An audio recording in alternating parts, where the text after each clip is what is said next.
together with county commanders and regional police, have been involved in this training at Embakasi of just how to go about rigging come August 8th. First of all, I'd like to hear your comment on these claims. I don't think I would take the claim seriously, because if you wanted to do anything of that magnitude or nature, you would have to do it outside the formal setup of the military, that is the military barracks and training grounds. Because obviously, the military is composed of people from all over the country. So it is very easy to pick out any devious machinations that may crop up there with the view to rigging elections. So first, the site, I don't believe that is happening because of the site that is alleged to be. Secondly, if I read the newspaper correctly, the issue is that the person who is being mentioned is Karangi. To the best of my knowledge, Karangi is no longer in the military, unless he was returned last night. But you could, don't you think you could have relations there? It's like me leaving KTN, even if I leave 5 years from now, I can still be able to call somebody and have a conversation with them. Now, let me and he also says that he has evidence. It is backed by evidence that he has. Of course, the evidence that he's talking about is what we have all seen or read on the issue. The minister and through his, the minister in charge of Interior, through Medajok, I believe, is the head of communications, have said clearly that, of course, there are trainings that are happening at Embakasi barracks, army barracks, and these trainings are usual during the election period, and it is to prepare the military to ensure that everything, if it's okay during the elections, before elections, and after elections. So it is something that is regular and nothing to hide about. And they are not even denying it.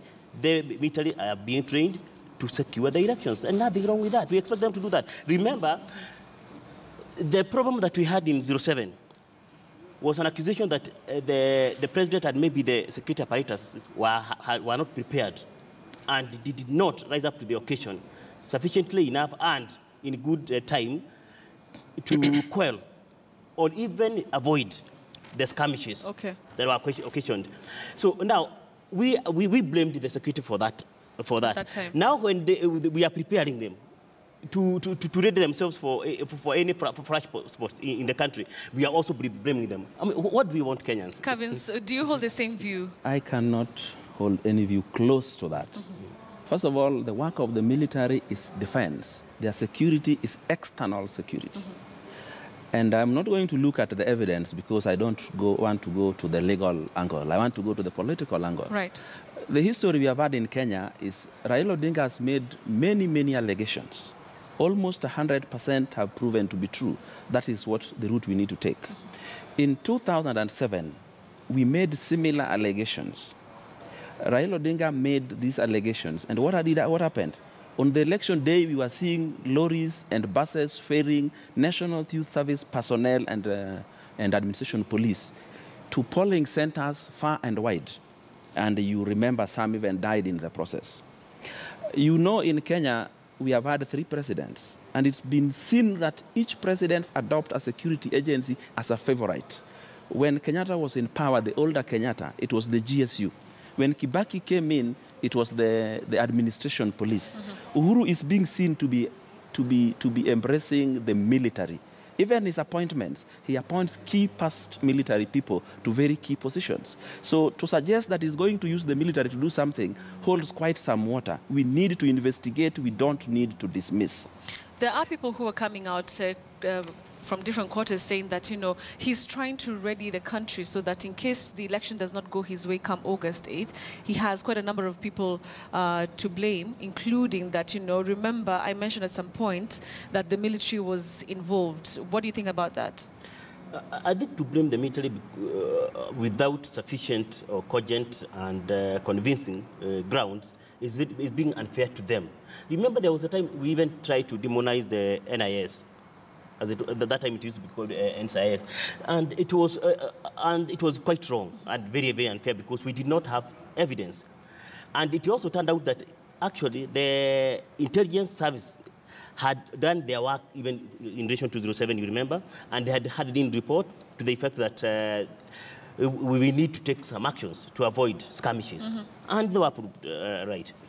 So as far as I'm concerned, let us not try to demonize institutions in Kenya. We should be trying to promote and protect them, not demonize them, especially where we do not have evidence.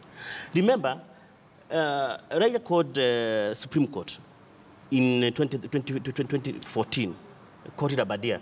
That was quite unfair. Even today, as advocates, we feel bad because you do not describe such an institution in that manner, because the public lose confidence. Coming back to the military, if you do not have evidence or cogent convincing evidence against them, it's just hearsay or suspicion, please do your work in a discreet manner. Shinyamaji. When you have cogent and convincing evidence, now you can come out in the open, because security, unlike other areas of politics, where you do not need evidence. In politics, you don't need evidence. You only need to say whatever you want to say and prey on the perception of the people. But when it comes to security, that is a no-go zone area, especially when you do not have evidence. At this point, at this point, like you said, we don't know what the evidence, the evidence is from Raila Odinga. If indeed this was happening, is it right for him to call it out? Of course. It is not only on his part. Every citizen in the Republic of Kenya has an obligation to protect the Constitution and the rule of law. We have to obey. Whenever any illegality is being done in Kenya, we are all supposed to shout it out, to make sure that it is not done, including protecting the credibility of the elections. That is okay. We have seen people have gone to court in order to make sure that the entire process, and even before they went to court, there were several tribunals that were resolving all these disputes, which is very good. For me, it is very, very good. So it is our responsibility, as much as it is Raila's, to protect the credibility of elections. That is one. But on the other hand, if we do not have sufficient evidence that can convince even a man walking on the street, please, let us avoid that, because as it's called Ogude, you are hosting, I think, Reverend Ogude? Ogende, yes. Ogende, yes. Like he said, let us keep calm and let us ensure that there is going to be peace. Let us all promote peace and let us be peaceful during this era. Okay, Kavins, I'd like to hear your thoughts on this. Also considering that, it's really... I don't want to say tension, but it's such a vulnerable time that we are at. Is it right for Raila Odinga to come out and make such pronouncements about the military? Instead of dismissing Raila Odinga and twisting what he has said and saying that he's demonizing, I don't think any of his words amount to demonizing the force. Raila Odinga has this kind of thing. He operates like this.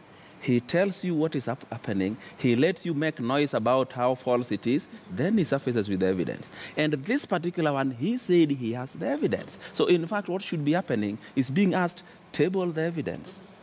But saying that he's demonizing a force, I don't think that is right, because I can get his words. I have got them before, and they are not demonizing. He's just saying what is going to happen. He has said them before. And when time comes, the evidence is on the table. People start running. Raila Odinga talked about the NYS for almost 2 months.